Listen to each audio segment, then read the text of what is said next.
Alexander Hartwell had grown accustomed to silence. Not the peaceful kind that soothes the soul, but the hollow, aching silence that fills a house that should echo with laughter. At 36 he had built an empire. Hartwell Industries was worth billions, with holdings that stretched across continents. He had penthouses in Manhattan, villas in Monaco, estates in the English countryside. Yet none of these places felt like home. The reason sat beside him now in the back seat of his Bentley, her small face pressed against the window, watching the world pass by with eyes that seemed far too old for a 3-year-old. Emma. His daughter. His entire world, and yet a world he couldn't quite reach. "We're here, Mr. Hartwell," his driver announced as they pulled up to the Garden Bistro, a modest restaurant in a quiet neighborhood, far from the 5-star establishments Alexander usually frequented. His assistant had recommended it for its privacy and home-style cooking. After another disastrous morning with Nanny Caroline, the 7th nanny in 18 months, Alexander had needed to escape, to take Emma somewhere, anywhere, to see if a change of scenery might coax a smile from her perpetually solemn face. Emma hadn't smiled since her mother died. She had been only 2 years old then, too young to understand why Mommy never came back from the hospital, but old enough to feel the absence like a missing limb. Alexander had watched his daughter retreat into herself, day by day, becoming a ghost of the bubbly toddler she'd once been. He lifted Emma from her car seat, and she came to him limply, neither resisting nor embracing. It was always this way. She was compliant but disconnected, present but absent. 23 nannies had tried and failed to reach her. Child psychologists spoke in gentle tones about grief and attachment and time. But time, Alexander was learning, didn't heal all wounds. Sometimes it just made them deeper. The restaurant was warm and unpretentious, with checkered tablecloths and the smell of fresh bread wafting from the kitchen. A few families occupied tables, their conversations creating a gentle hum of normalcy that felt foreign to Alexander. He carried Emma to a corner booth, setting her down on the cushioned seat. She immediately curled into the corner, drawing her knees to her chest, her favorite stuffed rabbit, the last gift from her mother, clutched tightly against her. "Would you like to color, sweetheart?" Alexander pulled out the crayons and coloring book he carried everywhere now, desperate tools in his arsenal of failed attempts to engage his daughter. Emma stared at them but didn't reach out. He swallowed the familiar ache in his throat and set them on the table anyway. That's when he heard it, her voice like wind chimes on a summer breeze, melodic and warm. "Good afternoon. Welcome to the Garden Bistro. My name is Maya and I'll be taking care of you today." Alexander looked up to find a young woman standing beside their table, notepad in hand, a genuine smile lighting her face. She couldn't have been more than 28, with warm brown skin that seemed to glow in the afternoon light streaming through the windows. Her dark hair was pulled back in a simple ponytail, and her eyes, deep brown and kind, held an openness that immediately disarmed him. But Alexander barely registered these details because something unprecedented was happening. Emma had lifted her head. His daughter, who never looked at anyone anymore, who kept her gaze fixed on her rabbit or the floor or some distant point in space, was staring at the waitress with an intensity that made Alexander's heart skip. "Hi there, sweetheart," Maya said, crouching down to Emma's eye level without hesitation. "What a beautiful rabbit you have. Does he have a name?" Emma's lips parted slightly, though no sound came out. Alexander held his breath. It had been months since Emma had spoken more than a handful of words to anyone. "You know," Maya continued, her voice soft and conspiratorial, "when I was about your age I had a rabbit just like that. I called him Mr. Hopsworth. He went everywhere with me, to the park, to Grandma's house, even to bed every night." She smiled, and there was something so genuine in it, so free of the forced cheerfulness that usually characterized people's interactions with Emma, that even Alexander felt something in his chest loosen. "Buttons?" Emma whispered, so quietly that Alexander almost thought he'd imagined it. Maya's smile widened. "Buttons? What a perfect name. I bet Buttons takes very good care of you, doesn't he?" Emma nodded, just barely, but it was a response, a real, genuine response, and Alexander felt tears prick at his eyes. "He does," Emma said, her voice still small but stronger now. "He keeps the bad dreams away." Something flickered across Maya's face, understanding, empathy, and she reached out slowly, telegraphing her movement, and gently touched the rabbit's soft ear. "That's very important work. You're lucky to have such a good friend." For the first time in over a year, Emma's lips curved into something that resembled a smile. It was small, tentative, like a flower beginning to bloom after a long winter, but it was there. Alexander's hand gripped the edge of the table, overwhelmed by the simple miracle of it. Maya straightened up, her eyes meeting Alexander's briefly, and he saw his own wonder reflected there. She knew she'd witnessed something special. "Why don't I give you folks a few minutes to look at the menu?" she said gently. "But I have a secret. We have the best chocolate chip pancakes in the city. They come with fresh strawberries and whipped cream that looks like a mountain of clouds." "I like strawberries," Emma volunteered, and Alexander had to bite his lip to keep his composure. "Then I'll make sure you get extra," Maya promised with a wink before walking away, leaving behind a warmth that seemed to linger in the air. Alexander looked at his daughter, who was now watching the waitress move between tables, her eyes tracking Maya's every movement with a focus he hadn't seen in so long. His brilliant, broken little girl who had shut out the world was showing interest in something. In someone. "She's nice," Emma said quietly. "Yes," Alexander agreed, his voice thick with emotion. "Yes, sweetheart, she is." He didn't know it then, but in that moment, everything had shifted. The carefully constructed walls of their isolated existence had developed a crack, and through it, light was beginning to seep in. Alexander Hartwell, who controlled boardrooms and commanded empires, who made decisions that affected thousands of lives, had no control over what would happen next. And for once he was grateful for it. The chocolate chip pancakes arrived looking exactly as promised, a towering creation of fluffy perfection crowned with whipped cream and scattered with bright red strawberries. But it wasn't the food that held Alexander's attention. It was the way Emma's eyes lit up when Maya set the plate down, the way she whispered "thank you" without prompting, the way she actually picked up her fork. "There we go," Maya said encouragingly. "A princess and her royal breakfast. And for you, sir?" She turned to Alexander with a professional but warm smile. "The omelet is fine. Thank you." Alexander could barely focus on food. He was too busy watching his daughter eat with an appetite he hadn't seen in months. Usually, meals were battles of negotiation. 3 more bites, Emma, please, just 3 more, that ended with both of them exhausted and the food barely touched. But now Emma was eating, actually eating, stealing glances toward the front of the restaurant where Maya had gone to greet new customers. Each time Maya laughed at something someone said, Emma's head would turn toward the sound, like a flower following the sun. Alexander found himself studying the waitress more carefully. There was something different about her, not just her kindness, which was genuine rather than performative, but the way she moved through the world. She treated everyone with the same warmth. The elderly couple in the corner, the construction workers at the counter, the young mother struggling with twin toddlers. And with each person, she seemed fully present, fully engaged, as if that moment with them was the only thing that mattered. It was a quality Alexander had forgotten existed. In his world, every interaction was transactional, every conversation calculated for advantage. But Maya seemed to operate from a different paradigm entirely, one where human connection was its own reward. "Daddy," Emma said, pulling him from his thoughts. "Can we stay a little longer?" Alexander felt his throat tighten. When was the last time Emma had wanted to stay anywhere? "Of course, sweetheart. We can stay as long as you'd like."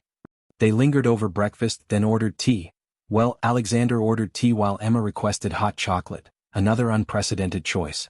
Maya brought it with extra marshmallows, arranging them into a smiley face on top of the whipped cream. Emma giggled, actually giggled, and the sound was so startling, so beautiful, that Alexander had to excuse himself to the restroom to collect himself. He stood at the sink, gripping the cool porcelain, staring at his reflection. When had he become this person? This hollow-eyed man who'd forgotten what his daughter's laugh sounded like?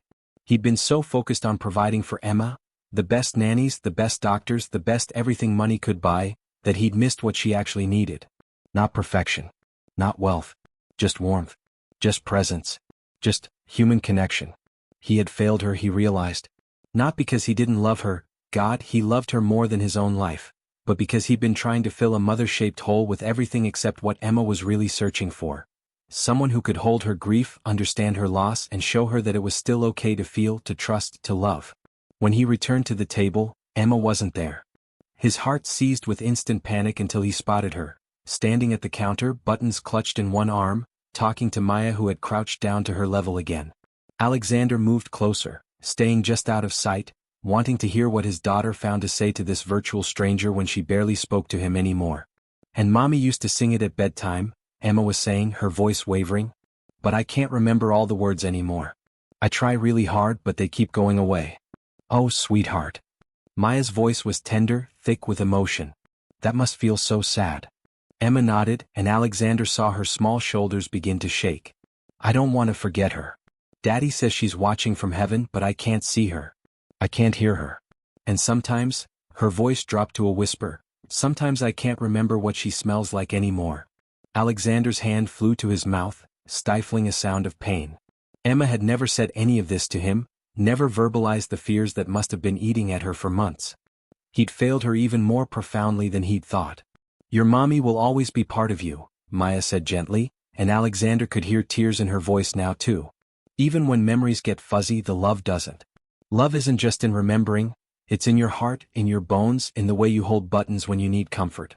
That's your mommy's love, still taking care of you. Really? Emma's voice was so small, so hopeful. Really? And you know what else? I bet your mommy would be so proud of what a brave, kind little girl you are. Missing someone doesn't mean you forget them, it means you love them so much that part of your heart will always belong to them. Emma was quiet for a moment, processing this. Then, do you have a little girl? No, sweetheart, I don't. But Maya paused, something painful flickering across her face. I had a little sister once. She was sick and she went to heaven when she was about your age. So I understand a little bit about missing someone so much it hurts. Does it ever stop hurting? Emma asked, and Alexander realized he was crying now, silent tears streaming down his face as he listened to his daughter finally voice the questions that had been haunting her. It gets different, Maya said honestly. Not gone but softer. Like the sun after the rain, still bright but gentle. And you learn to remember the good things, the happy things, and those memories become like treasures you keep in your heart. Emma nodded slowly, seeming to consider this. Then, without warning, she stepped forward and wrapped her small arms around Maya's neck, burying her face in the waitress's shoulder. You smell nice, she whispered. Like vanilla and sunshine. Maya's arms came around Emma automatically, her eyes closing as she held this little girl who so clearly needed to be held. Oh, sweetie, she breathed, and Alexander watched as she gently rubbed Emma's back in slow, soothing circles. He should step in, he thought. This was inappropriate. His daughter was embracing a stranger, a waitress they'd just met. But his feet wouldn't move because Emma was letting herself be comforted, was seeking comfort, was beginning to heal. And who was he to interrupt that miracle? Maya. A sharp voice cut through the moment. Table 6 needs their check and the Johnsons are waiting to order. Maya's eyes opened, meeting Alexander's across the restaurant. He stepped forward quickly, suddenly aware of how this must look. I'm sorry, he said. She doesn't usually, that is, Emma has had a difficult. It's okay, Maya said softly, her arms still around Emma who showed no signs of letting go. Really, it's okay. She addressed Emma gently. Sweetheart, I need to go help some other people right now. But how about this? Why don't you and your daddy stay right here, and when I get a break I'll come sit with you for a few minutes? Would that be okay? Emma pulled back just enough to look at Maya's face, her eyes, red-rimmed and wet, searching. Promise. Promise. Maya held out her pinky and Emma linked her own tiny finger with it, sealing the deal. Only then did Emma release her hold, stepping back to stand beside her father. Alexander placed a hand on her shoulder, feeling the tremor that ran through her small body. She wasn't done crying, she was just being brave, holding it together until Maya could return. Thank you, Alexander said to Maya, the words completely inadequate for what he was feeling. Maya smiled, but there was a sheen of tears in her eyes too. She's a special little girl, Mr. Hartwell. You're very lucky. I know, he said. I'm starting to remember that. As Maya hurried off to attend to her other tables, Alexander guided Emma back to their booth. She climbed up but didn't curl into the corner this time. Instead, she sat up straight, eyes fixed on Maya, waiting. And in that waiting, Alexander saw something he'd thought was lost forever. Hope. His daughter hoped again. After months of empty eyes and mechanical compliance, Emma hoped that this kind stranger would come back, would sit with her, would offer whatever magic had made her feel safe enough to finally cry, finally speak her grief aloud. Alexander pulled out his phone, intending to message his office about the meetings he was missing, but then put it away. Nothing, no deal, no contract, no empire, was more important than this moment. Than watching his daughter begin to find her way back to the world of the living. 20 minutes later, Maya appeared at their table with a glass of water and a weary but genuine smile. My break, she announced. Mind if I join you? Emma scooted over immediately, patting the space beside her. Sit here. And Maya did, sliding into the booth next to Emma as if it were the most natural thing in the world. As if she weren't a waitress joining a billionaire at his table. As if the only thing that mattered was this little girl who needed her. "So," Maya said, "tell me about Buttons. How long have you two been best friends?" And Emma, miracle of miracles, began to talk. Slowly at first, then with increasing confidence, she told Maya about how Mommy had given her Buttons, about how Buttons was magic and could hear her thoughts, about how sometimes she told Buttons stories at night when she couldn't sleep. Alexander sat across from them, barely breathing, watching his daughter emerge from her shell like a butterfly from a cocoon. And he watched Maya, this ordinary waitress with an extraordinary heart, handle Emma with such gentle care, such intuitive understanding, that he felt something crack open in his own chest. He'd spent a year and a half trying to buy his daughter's healing, with expensive therapists, with toys, with every material thing he could provide. But healing, he was learning, couldn't be purchased. It could only be given, freely and honestly, from one human heart to another. "I have to get back to work soon," Maya said eventually, glancing at the clock. "But Emma, would it be okay if I gave you something before I go?" Emma nodded eagerly, and Maya reached into her apron pocket, pulling out a small card. "This is my number. Sometimes, when I miss my sister, I write her letters. I tell her about my day, about things I think she'd find funny, about how much I love her. Maybe you could do the same for your mommy? And if you ever want to show me what you wrote, or if you just want to talk, your daddy could help you call me. Would that be okay with you, Mr. Hartwell?" She looked at Alexander, and he saw the question in her eyes. "Is this overstepping? Am I crossing a line?" "Yes," he said immediately, his voice rough. "Yes, that would be more than okay. That would be—" He paused, searching for words adequate to his gratitude. "That would be a gift."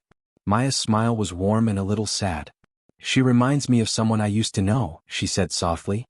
"Someone who needed a friend." "Yourself?" Alexander guessed. "My sister. After she got sick. She was scared and sad, and I just wanted to make it better. I couldn't then, but maybe," she looked at Emma, "maybe I can help a little bit now." Emma threw her arms around Maya again, and this time Maya was ready, holding her close and whispering something Alexander couldn't hear.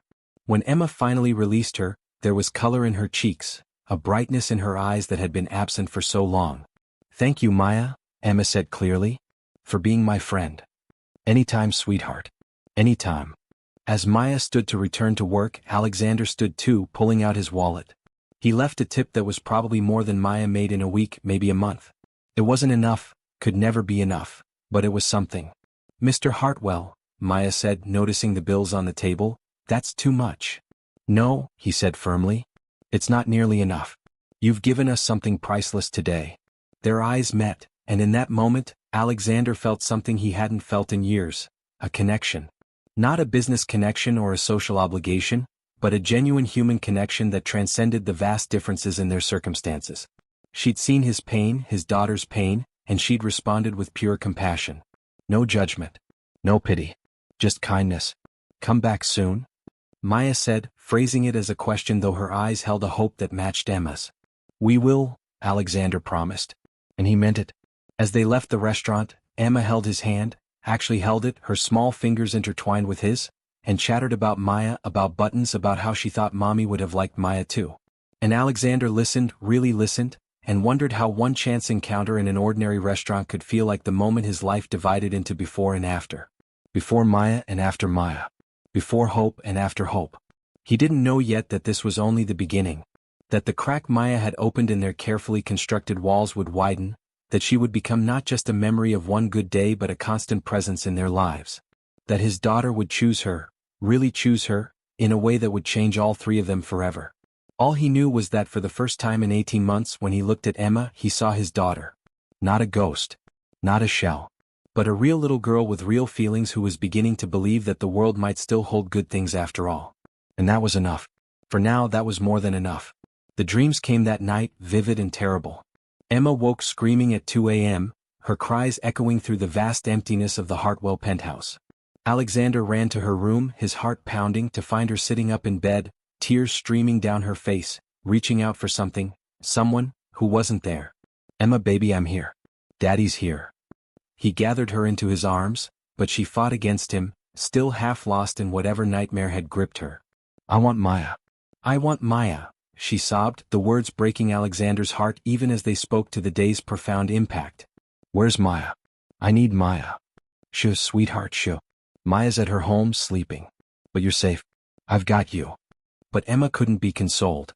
She cried for an hour, repeating Maya's name like a prayer, like a lifeline, until she finally exhausted herself and fell into a fitful sleep in Alexander's arms. He held her long after she quieted, sitting in the rocking chair that had once been Sarah's, remembering the early days after his wife's death when Emma's cries had filled every night. They'd stopped eventually, the nightmares. Or rather, Emma had stopped calling out. Alexander realized now that she hadn't stopped having them, she'd just stopped believing anyone could help. Until Maya. In the morning, Emma was subdued but insistent. "Can we see Maya today? Please, Daddy? Please?" Alexander looked at his daughter, at her hopeful eyes, her clasped hands, her desperate need, and made a decision that his board of directors would have called reckless and his lawyers would have called insane. "Yes," he said. "Let's go see Maya." They arrived at the Garden Bistro as it opened for lunch service. The same warmth enveloped them, the same smell of fresh bread and coffee. But when Maya saw them, saw Emma's exhausted face and Alexander's haggard expression, her professional smile faltered into genuine concern. "Hey there," she said softly, approaching their table. "Are you two okay?" "Bad dreams?" Emma said simply, climbing onto the booth seat. "I wanted to see you." Something in Maya's expression shifted. A recognition, perhaps, of the weight of being wanted so desperately by a child who had so few anchors in her grief-stricken world. "I'm glad you came back," she said, and Alexander could hear that she meant it, even as he saw the flicker of uncertainty in her eyes. This time he and Emma stayed for hours. Through lunch service, through the afternoon lull. Maya brought Emma coloring books from the restaurant's children's menu collection, sat with her during her breaks, talked to her about nothing and everything. And Emma, starved for this kind of gentle attention, bloomed like a flower in sunlight. But it was when they prepared to leave that everything changed. "We should go, Emma," Alexander said gently as the dinner rush began to arrive. "Maya needs to work and we've taken up enough of her time." "No." Emma's response was immediate and visceral. She grabbed Maya's hand, her eyes wide with panic. "I don't want to go. I want to stay with Maya." "Sweetheart, Maya has to work." "Then I'll wait. I'll be so quiet, I promise. I'll just sit here and color and I won't bother anyone." "Emma," Alexander began, but his daughter was spiraling now, the security she'd found beginning to crumble. "You can't make me leave. You can't. I want to stay with Maya. I want," her voice rose to a wail, "I want my mommy." The restaurant went quiet. Every eye turned to them. And Emma, realizing what she'd said, what she'd revealed, began to cry in earnest, deep, wrenching sobs that seemed to come from the very core of her small body. Maya didn't hesitate. She scooped Emma up, holding her close, and looked at Alexander. "There's an office in the back. Come on." He followed her through the kitchen, past curious staff members, into a small cluttered office that smelled of coffee and paperwork. Maya sat down in the desk chair, still holding Emma, and began to rock gently, humming something low and soothing. Alexander stood helplessly, watching his daughter cling to this woman they'd known for less than 24 hours with a desperation that spoke to the depth of her need. "I'm sorry," he said quietly. "This isn't fair to you. We should go." "Stop," Maya said firmly. Then softer, "Just stop, okay? Let her cry. She needs this." So they sat in that small office, a billionaire, a waitress, and a heartbroken little girl, while Emma sobbed out her grief, her fear, her desperate longing for a mother's love that had been ripped away too soon. Maya held her through it all, whispering reassurances, rubbing her back, just being present in a way that asked nothing and offered everything. Finally, Emma's cries subsided into hiccups. She pulled back just enough to look at Maya's face, her own tear-stained and blotchy. "Will you be my mommy?" she asked, with the straightforward simplicity of a child who saw the world in terms of needs and solutions. "I need a mommy and I choose you." The question hung in the air, impossible and heartbreaking and somehow completely logical in the way only a 3-year-old's logic could be. Maya's eyes filled with tears and she looked at Alexander, clearly at a loss. "Emma," Alexander said gently, moving closer, "sweetheart, it doesn't work like that. Maya has her own life, her own." "But I choose her," Emma insisted, her voice rising again. "I choose her to be my mommy. That's how it should work. I get to choose." "Oh baby," Maya whispered, and now she was crying too. "I wish it was that simple. I really do." Emma's face crumpled and she turned away from both of them, curling into herself in Maya's lap. "Nobody wants me," she said in a small, broken voice. "Mommy left me and all the nannies leave and nobody wants to be my mommy." "That's not true," Alexander said urgently, kneeling beside the chair. Emma, that's not true at all. I want you. I love you more than anything in this world. But you're not a mommy. Emma cried. I need a mommy. I need someone who smells nice and gives hugs and, she dissolved into fresh sobs. Maya looked at Alexander over Emma's head, and he saw his own anguish reflected in her eyes. This was impossible. This was a situation with no good solution. Emma had attached to Maya in a way that was both beautiful and terrifying, seeing in her a mother figure she desperately needed but had no right to claim. Emma, Maya said carefully, choosing her words with obvious care, I can't be your mommy. That's not something I can just decide to be. But I can be your friend. A really good friend who cares about you very much. Friends isn't enough, Emma said stubbornly. I have friends at school. I need a mommy. Maya looked at Alexander again, a question in her eyes. What do I do? How do I handle this without breaking her? Alexander ran a hand through his hair, feeling utterly lost. He'd navigated hostile takeovers and international negotiations, but he had no idea how to navigate his daughter's grief-stricken demands for someone he couldn't give her. What if, Maya said slowly, we take this one day at a time? I can't be your mommy, Emma, but I can spend time with you. We can have playdates and you can call me when you need to talk and we can be special friends. Would that be okay? Can you come to my house? Emma asked, a sliver of hope entering her voice. Maya looked at Alexander, clearly uncertain. I don't know if that's... Yes, Alexander said firmly, surprising himself. Yes, you can come to our house. Whenever you're free. If you're willing. Mr. Hartwell, I'm a waitress. I can't just... I'll pay you, he said immediately, then winced at how that sounded. No, I don't mean, what I mean is I'll hire you. Not as a nanny, just as, he fumbled for words, as Emma's friend.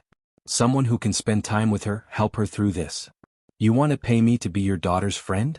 Maya's tone was hard to read. I want to give Emma what she needs, Alexander said honestly. And what she needs apparently is you. I don't understand it. 23 nannies, Maya. 23 highly trained, experienced nannies, and my daughter never responded to any of them the way she responds to you.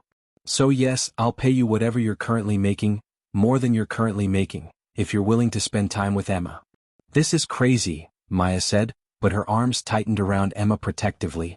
I know. But is it any crazier than watching my daughter waste away because she's lost hope? Is it any crazier than seeing her come alive for the first time in over a year? Maya was quiet, clearly thinking. Emma had calmed now, her breathing evening out, her small body relaxing in Maya's hold. I need to think about this, Maya said finally. It's a lot. And I need to make sure I can actually help Emma, not just make things harder when I inevitably have to step back. I understand, Alexander said even though his heart sank. He'd been prepared for her to refuse outright, for her to be appalled by his unorthodox proposal. The fact that she was even considering it felt like a minor miracle. Can I have until tomorrow? Maya asked. To think about it, talk to my manager about my schedule? Of course. Take whatever time you need. Emma stirred then, lifting her head. You're going to come see me? She asked Maya hopefully. I'm going to think about it very carefully, Maya promised. Because if I say yes, I want to make sure I can really be there for you, okay? Not just sometimes, but for real. Emma considered this with a seriousness beyond her years, then nodded. Okay. But I still choose you. I know, sweetheart, Maya said softly, pressing a kiss to the top of Emma's head. I know you do. They left shortly after, Emma subdued but not as devastated as before. She had Maya's promise to consider, and for a child who'd been living in endless disappointment, even the possibility of hope was something to hold on to. That night, Alexander lay awake in his bed, staring at the ceiling of his bedroom, the bedroom he'd once shared with Sarah. What was he doing? He was essentially trying to hire someone to fill a role that couldn't be filled, that shouldn't be filled by anyone but Emma's actual mother. But Emma's actual mother was gone, and his daughter was drowning, and Maya had somehow thrown her a lifeline that Alexander, for all his resources and power, had been unable to provide. His phone buzzed at 11 p.m. A text from an unknown number. It's Maya. I got your number from the credit card receipt. Can we talk tomorrow? Just you and me before I give Emma my answer. Alexander replied immediately. Yes. Name the time and place. The bistro, 10 a.m.? Before we open? I'll be there. He lay back down, his heart racing. This was insane. This was reckless. This was possibly the most important decision he'd make since Sarah's death, and he was leaving it in the hands of a 28-year-old waitress he'd known for barely 2 days. But as he drifted off to sleep, his last thought was of Emma's face when she'd looked at Maya, open, hopeful, alive. And he knew that whatever Maya decided tomorrow, he would respect it. Because this wasn't about what he wanted or what was conventional or what made sense to anyone else. This was about Emma. And Emma had chosen Maya. Now they just had to hope that Maya would choose them back. Maya arrived at the Garden Bistro at 9:30 a.m., 30 minutes before she'd asked Alexander to meet her. She needed time alone in the empty restaurant, time to think without the weight of those desperate blue eyes, both the father's and the daughter's, influencing her judgment. She'd barely slept. All night, she'd tossed and turned, replaying the past 2 days in her mind. Emma's laugh. Emma's tears. Emma's small voice saying, "I choose you." Her roommate, Jessica, had been characteristically blunt when Maya had explained the situation. "Are you out of your mind? You're going to get emotionally attached to this kid and then what? He's a billionaire, Maya. Your world's apart. This isn't some fairy tale." But Jessica didn't understand. She hadn't seen Emma's eyes when she talked about forgetting her mother. She hadn't felt the way that little girl had clung to her as if she were the only solid thing in a world that had turned to quicksand. And she hadn't lost a little sister who died too young. Maya's phone buzzed. A photo from her mom, one of the old pictures she'd been scanning, this one of Maya at 8 years old, holding baby Lily. Maya studied it, remembering that feeling of being a big sister, of being needed and loved in that uncomplicated way that children have. She remembered Lily's last days, how she'd asked Maya to stay, to not leave her, how Maya had promised to always be there, a promise death had made impossible to keep. Emma reminded her so much of Lily. Not in appearance, but in that same desperate need for connection, for someone to see her pain and not turn away from it. The bell above the door chimed, and Alexander Hartwell walked in, looking far different from the composed businessman she'd first seen. He wore jeans and a simple sweater, his hair slightly disheveled, dark circles under his eyes. He looked like what he was, a father at the end of his rope, willing to try anything to save his daughter. "Thank you for meeting me," he said, sitting across from her at a corner booth. "I needed to talk to you too," Maya said. "Before I give you my answer, I need to understand something." "Why me? You don't know anything about me. I could be anyone." Alexander was quiet for a moment, then said, "You're right. I don't know you. I don't know if you have family, what your dreams are, what you want from life. But I know that you made my daughter smile. I know that you held her while she cried and didn't try to fix her or change her or make her be okay before she was ready. I know that in 2 days, you've done more for Emma than 23 trained professionals did in 18 months. But that's just it," Maya said urgently. "I'm not trained. I don't have any credentials. What if I make things worse? What if Emma gets more attached and then something happens and she loses me too? She can't take another loss, Mr. Hartwell." "Alexander," he said quietly. "Please call me Alexander." "Alexander," she repeated. "This is a huge responsibility you're asking me to take on." "I know. And I also know this is completely unfair to you. You have your own life, your own goals. My daughter's trauma isn't your burden to carry." Maya looked down at her hands. "Can I tell you something? About why I'm even considering this?" "Please." "I had a little sister, Lily. She died when I was 15 and she was 7. Leukemia." The words still hurt even after 13 years. "The last thing she asked me was to promise I'd always take care of the kids who needed someone. She said I was good at it, at making sad kids feel better. She made me promise." Her voice broke and she took a moment to compose herself. "I've tried to honor that promise. I volunteer at children's hospitals, I tutor kids after school. But Emma, when I held her, it felt like I was holding Lily again. Like I was getting a chance to do what I couldn't do before, actually help, actually make a difference." Alexander's eyes were bright with unshed tears. "I'm sorry about your sister." "Thank you. The thing is, I know what it's like to watch someone you love slip away and not be able to stop it. Emma's not sick like Lily was, but she's slipping away in a different way. And if I can help pull her back." Maya took a deep breath. Then maybe Lily's death meant something. Maybe her making me promise wasn't just the last wish of a dying child, but something more. "So you'll do it?" Hope flared in Alexander's voice. "I have conditions," Maya said firmly. "First, this isn't about money. You can match my current salary so I'm not losing income, but I'm not doing this for a payday. If at any point this feels transactional, I'm out." "Agreed." "Second, I need to be able to be honest with Emma. If she asks me if I'm her mother, I won't lie to her. I'll be her friend, her support, someone who cares about her deeply, but I won't pretend to be something I'm not. Understood. Third, you need to be part of this. I can spend time with Emma, but she needs her father too. This isn't about replacing you or letting you off the hook. We do this together or not at all. Alexander nodded, his throat working. I want to be part of it. I've been lost. Since Sarah died, I've been so focused on just getting through each day that I forgot how to actually live them. Watching you with Emma, I realized I've been giving her everything except what she actually needs, me. Present, engaged, not just as a provider but as a father. Then we have a deal, Maya said, extending her hand. Alexander took it, and the handshake felt like more than a business arrangement. It felt like a pact, a promise, a leap of faith into unknown territory. When do we start? He asked. How about now? I finish work at 3 today. I could come to your place afterward, spend some time with Emma? She'll be over the moon, Alexander said, and for the first time since she'd met him, he smiled, really smiled, the expression transforming his face from haggard to hopeful. Emma was convinced Maya wouldn't come. She'd been promised things before, by nannies who said they'd stay, by her father who said everything would be okay, by well-meaning adults who made commitments they couldn't keep. So when Alexander told her Maya was coming to visit that afternoon, Emma had nodded but hadn't allowed herself to hope too much. She sat by the window in the penthouse living room, buttons clutched tightly, watching the street below. Every car that slowed made her heart jump. Every person who passed made her press her face closer to the glass. She'll come, sweetheart, Alexander said gently, sitting beside her. He'd canceled all his afternoon meetings, asked his assistant to hold all calls. For once, his daughter was his only priority. But what if she doesn't? What if she forgot? What if? Emma's voice trembled. She'll come. Maya keeps her promises.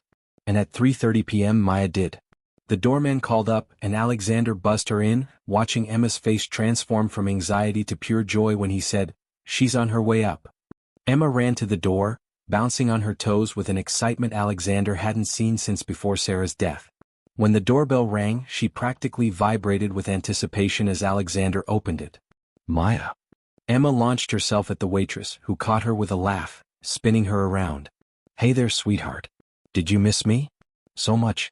I thought you might not come, but Daddy said you would, and you did. Maya met Alexander's eyes over Emma's head, and something passed between them, an understanding, perhaps, of the weight of this moment. Maya had kept her promise. It was a small thing to most people, but to Emma, it was everything. Of course I came, Maya said, setting Emma down. I told you I would, didn't I? And I always keep my word to my friends. The apartment, a sprawling penthouse with floor-to-ceiling windows overlooking the city, was beautiful but sterile. Expensive furniture, carefully curated art, everything in shades of white and gray. It looked like something from a magazine, not like a home where a little girl lived. Maya noticed immediately. Wow, she said carefully. This is quite a place. It's too big, Emma said matter-of-factly. And it's too quiet. And there's nothing fun. Alexander winced at the accuracy of his daughter's assessment. We haven't really redecorated since moving in. Sarah handled all that, and after she died I just couldn't. It's okay, Maya said gently. You've been in survival mode. But maybe it's time to make this place feel more like home. Can we? Emma asked, looking between them hopefully. Can we make it not so sad? Absolutely, Maya said. But that's a big project. How about we start small? Why don't you show me your room? Emma grabbed Maya's hand and dragged her down the hallway, chattering about buttons and her toys and the picture of her mommy on her nightstand. Alexander followed, watching as Maya entered Emma's room and immediately understood the problem. It was a princess room, all pink and white, with a canopy bed and delicate furniture. It was beautiful, age-appropriate, and completely impersonal. There was nothing of Emma in it, no drawings on the walls, no messy piles of favorite books, no chaos of a child's actual living space. Did you pick out these colors? Maya asked Emma gently. Daddy did. Before Mommy died, they were making it special for me. But I don't really like pink that much. I like purple. And yellow. Like sunshine. Alexander felt like he'd been punched. He'd never asked Emma what she wanted. He'd just finished the room the way Sarah had planned it, like completing the project could somehow complete their family. Well, Maya said, sitting on the floor and patting the space beside her, what if we started changing things? We could get some yellow curtains, maybe some purple pillows? And we could hang up your drawings, make it feel more like yours. Really? Emma's eyes went wide. We can change it? It's your room, sweetheart. It should make you happy. They spent the next hour on the floor, Emma showing Maya her toys, her books, her secret hiding spots. And Maya listened, really listened, asking questions, showing genuine interest, treating Emma's observations about her stuffed animals' personalities with the seriousness they deserved. Alexander watched from the doorway, marveling at the transformation. This was his daughter, the real Emma, emerging from the shell she'd built. She was funny, he discovered, with a dry sense of humor that caught him off guard. She was imaginative, creating elaborate scenarios for her toys. She was thoughtful, carefully considering Maya's questions before answering. Who was this child? How had he lived with her for 3 years and not known these things? The answer, of course, was that Emma hadn't felt safe enough to show him. She'd been locked in her grief and he'd been locked in his, and they'd been living parallel lives in the same space, never quite connecting. But Maya was building bridges. Not just between herself and Emma, but between Emma and Alexander too. She kept drawing him into the conversation, asking him questions, making space for him in Emma's world. "Your daddy tells me you like strawberries," Maya said at one point. "Do you know what else is good with strawberries?" "Chocolate." "I love chocolate," Emma said. "Me too. You know what we should do? We should make chocolate-covered strawberries together. The 3 of us. What do you think?" "Can we, Daddy? Can we make them?" "I don't know how to make them," Alexander admitted. "Then we'll learn together," Maya said simply. "Come on." They moved to the kitchen, Alexander's gleaming, barely used kitchen where he'd never cooked anything more complicated than scrambled eggs. Maya looked around, finding chocolate chips in the pantry, left by some long-ago nanny, a package of strawberries in the fridge. "Perfect," she declared. "Emma, you're in charge of washing the strawberries. Mr. Hartwell, sorry Alexander, you're on chocolate duty. I'll supervise." They worked together and it was messy and imperfect and wonderful. Emma splashed water everywhere washing strawberries. Alexander burned the first batch of chocolate and had to start over. Maya laughed at both of them, her joy infectious. And when they finally had a plate of lumpy, imperfect chocolate-covered strawberries, Emma took a bite and declared them the best thing ever, even though half the chocolate slid off and they were nothing like the perfect confections from fancy bakeries. "Because we made them together," Emma said, offering one to Maya and one to Alexander. "That makes them special." They ate strawberries in the living room as the sun set over the city, Emma nestled between Alexander and Maya on the couch, chattering about her day, about school, about the things she wanted to do. And for the first time in 18 months, Alexander's apartment felt less like a mausoleum and more like a home. As evening approached, Emma's energy began to flag. She'd been running on pure excitement, but now exhaustion was setting in. She leaned against Maya, her thumb creeping toward her mouth, a habit she'd developed after Sarah's death. "Someone's getting sleepy," Maya observed gently. "No, I'm not," Emma protested even as her eyes drooped. "How about we get you ready for bed?" Maya suggested. "I could read you a story?" Emma perked up at this. "Will you do the voices?" "The best voices," Maya promised. The bedtime routine was something Alexander usually dreaded, Emma's resistance, the tears that often came in the quiet darkness, the desperation in her voice when she asked for her mommy. But tonight was different. Maya made it fun, turning toothbrushing into a game, helping Emma pick out pajamas, purple ones with stars, sitting on the edge of the bed to read. She chose "Good Night Moon," and she did indeed do voices, different ones for each good night, making Emma giggle. Alexander stood in the doorway, watching, feeling his heart crack open in the best possible way. When the story ended, Emma reached for Maya's hand. "Can you stay until I fall asleep?" "Of course I can." "Maya?" Emma's voice was small. "Are you going to come back tomorrow?" "I have to work tomorrow, but I'll come the day after. And we can talk on the phone if you want." "Promise?" "I promise." Emma seemed to relax at this, burrowing into her pillows. "I'm glad I chose you," she whispered, her eyes already closing. "I'm glad you chose me too, sweetheart." Within minutes, Emma was asleep, her breathing deep and even. Maya gently extracted her hand and stood, following Alexander out of the room. He left the door slightly ajar, the hallway light providing a gentle glow. In the living room, Maya sank onto the couch with a sigh. "She's amazing," she said softly. "You're so lucky to have her." "I know," Alexander said, sitting beside her. "I sometimes forget when I'm drowning in everything we've lost. But she's amazing. She's so much like Sarah, that dry humor, the way she thinks about things. And she's her own person too." "Tell me about Sarah," Maya said gently. "If you want to." And Alexander found that he did want to. He told Maya about meeting Sarah in college, about their whirlwind romance, about how she'd been the one person who saw past his ambition to the person he wanted to be. He told her about Sarah's pregnancy, her joy at becoming a mother, the way she'd loved Emma with her whole heart. She was supposed to be here, he said, his voice breaking. She was supposed to see Emma grow up, start school, lose her first tooth. All of it. And instead. He couldn't finish. Instead you're doing it alone, Maya said softly. Carrying your grief and Emma's grief and trying to be strong enough for both of you. I'm not strong enough. I've failed her so many times. Stop, Maya said firmly. You're here. You're trying. You're letting me help even though it must be terrifying to let a stranger into your daughter's life. That takes enormous strength and courage. Or enormous desperation. Maybe both. But Alexander, you need to give yourself some grace. You've kept Emma safe, fed, sheltered. You've tried everything to help her. Yes, you've made mistakes, you're human. But you love her so much. I can see it in every look, every gesture. And now Emma can start to see it too. Alexander looked at this young woman who'd walked into their lives 2 days ago and somehow seen straight to the heart of things. Why are you doing this? He asked. Really? It can't just be about your sister. Maya was quiet for a moment. When Lily died, I felt so helpless.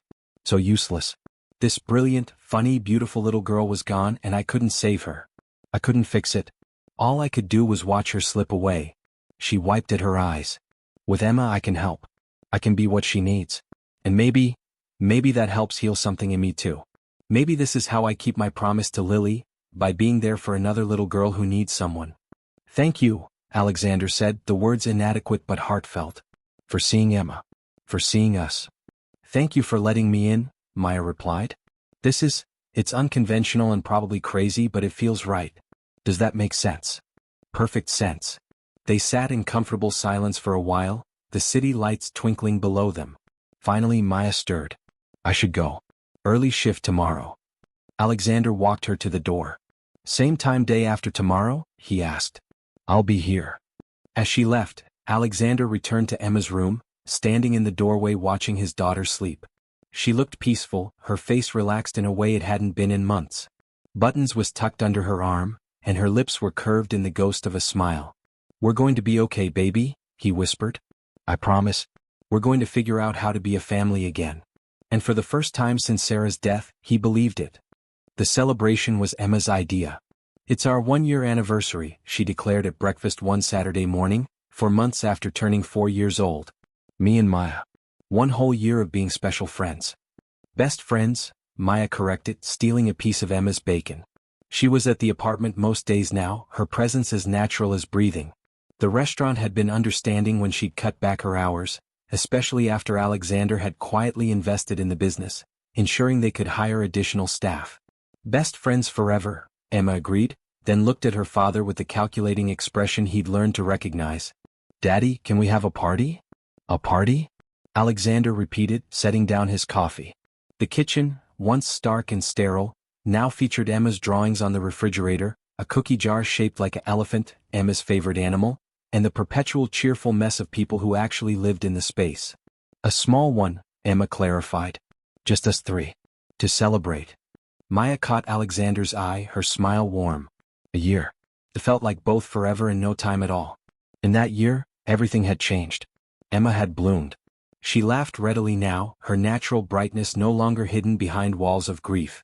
She'd started at a new preschool where she'd made friends. Real friends who came over for playdates. She talked about her mother now without dissolving into tears, remembering the good times, keeping Sarah's memory alive in healthy ways.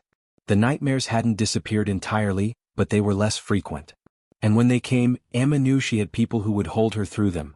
Both her father and Maya, who'd given Emma a key to her apartment for emergencies, though Emma kept it on her dresser like a talisman. I think a party is a wonderful idea, Maya said. What kind of party?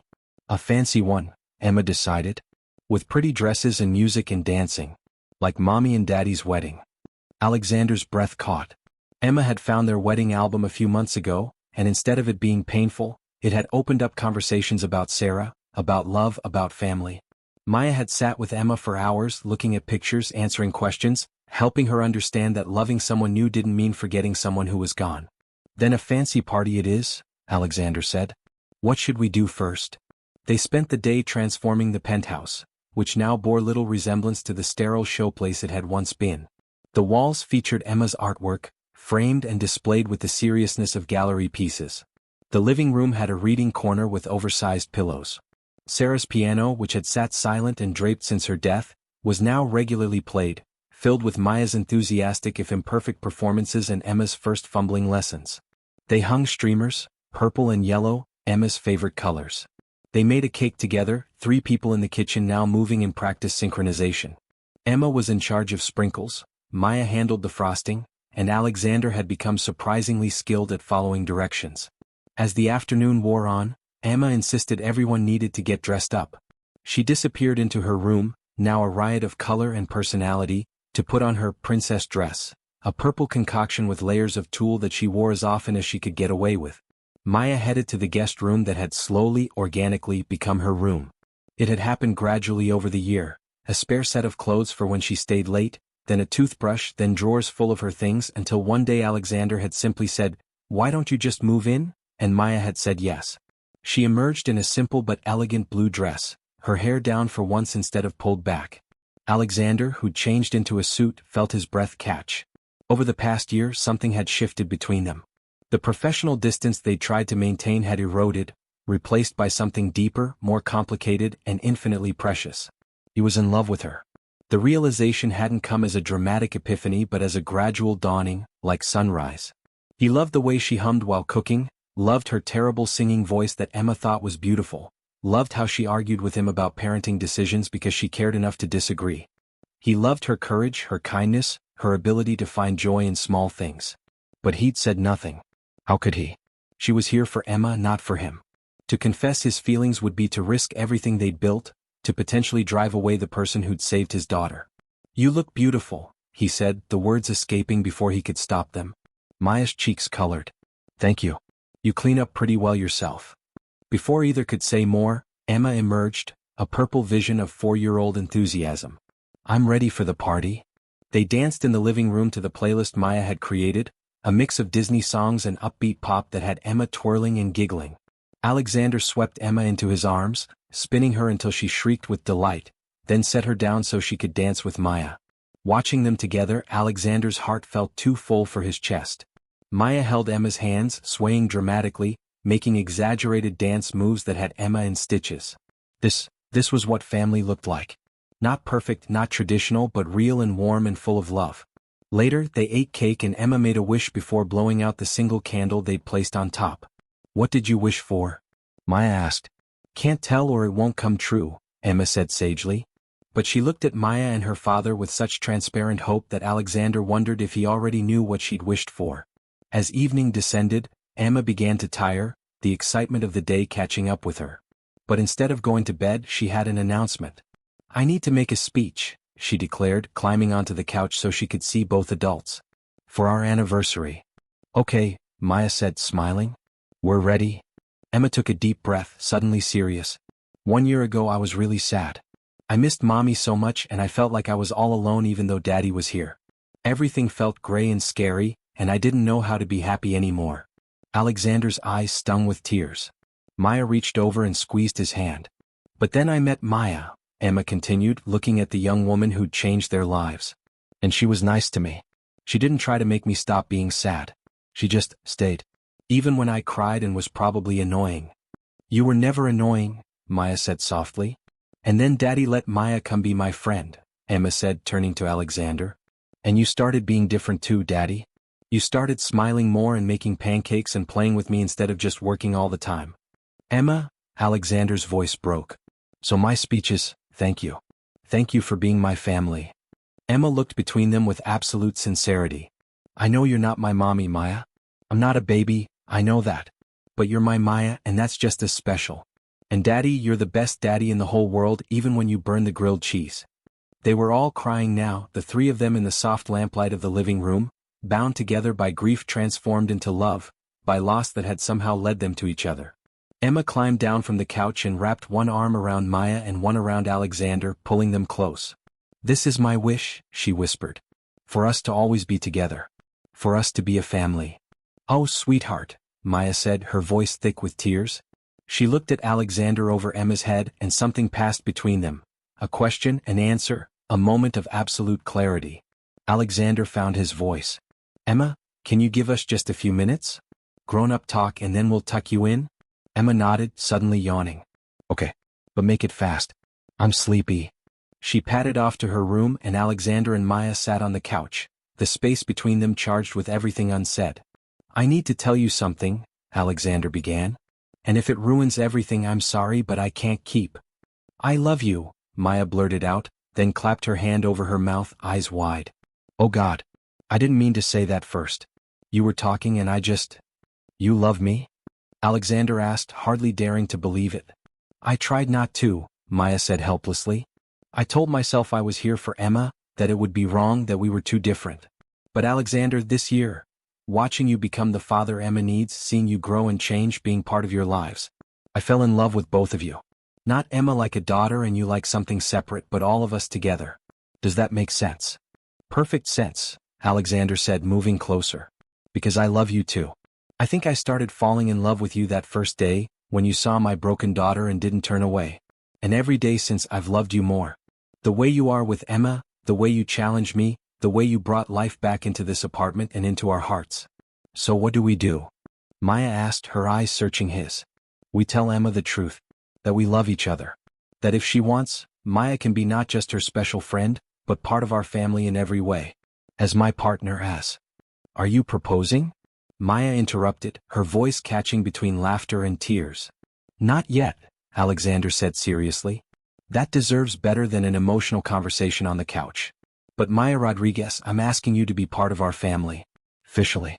Not as an employee, not as a friend, but as someone we love. Someone we want in our lives forever. Yes, Maya said simply. Yes to all of it.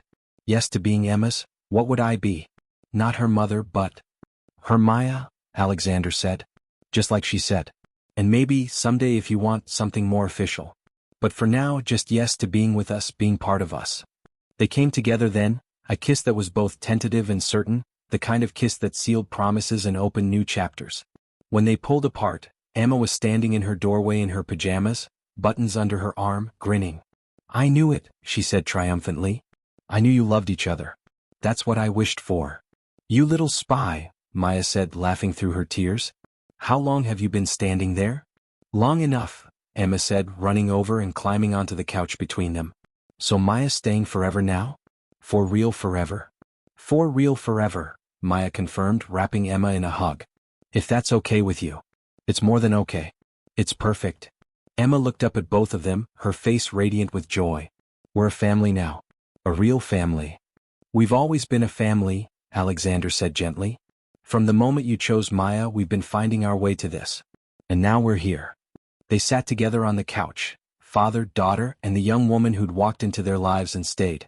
Outside, the city glittered with 1,000 lights, but inside, in the warmth of the penthouse that had finally become a home, everything was exactly as it should be. Emma fell asleep between them, her breathing deep and peaceful, one hand holding buttons and the other stretched across to connect Maya and Alexander. Looking down at her, they saw not the grief-stricken girl who'd pushed everyone away, but a happy, healthy child who'd learned that love could find you again even after loss. She's going to have so many questions tomorrow, Maya said softly. Let her ask them, Alexander replied. We'll figure it out together. All of it. Together, Maya agreed, the word a promise. As they carried Emma to her bed, tucking her in with buttons and kissing her goodnight, Alexander paused in the doorway to look back. The room that had once been a shrine to plans unfulfilled was now alive with Emma's personality, her drawings, her books, her treasures.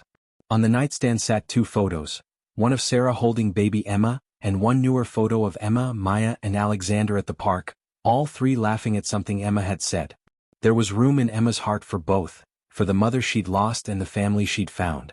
Children, Alexander had learned, had infinite capacity for love. They didn't replace one person with another, they simply expanded to hold more love when it was offered freely. He thought Sarah would approve. She'd wanted Emma to be happy, to be loved, to have a full life. And while this wasn't the family they'd planned, it was the family they'd become. Imperfect, unconventional, but bound together by choice and commitment and the simple, powerful act of showing up for each other every single day. I love you, he said to Maya as they stood in Emma's doorway. I love you too, she replied, taking his hand. And in her sleep, Emma smiled, dreaming of sunshine and chocolate-covered strawberries and purple dresses and all the tomorrows stretching ahead, filled with the certainty that she was loved, she was safe, and she was home. 2 years later, Maya stood in the same penthouse, wearing a white dress that Emma had helped pick out.